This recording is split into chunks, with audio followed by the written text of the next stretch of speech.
असा राजाच जन्माला आला नाही.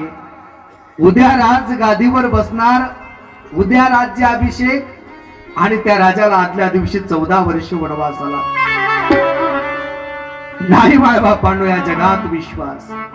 आता तर या कलियुगामध्ये असा जन्माला येणारच नाही, पण मागेही या महात्म्यासारखा कुणी जन्माला आला.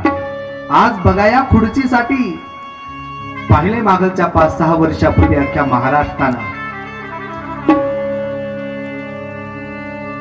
ज्या पवित्र राज्याचा मुख्य व्यक्ती कशा पद्धतीने थाटामाटात शपथ घेतो, आणि तो एक शपथविधी सोहळा आपण पाहिलाय. अरे लोक झोपेत असताना चोरासारखी शपथविधी झाली आहे महाराष्ट्रात खुर्चीसाठी.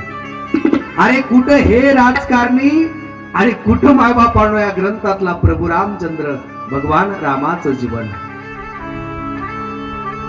उद्या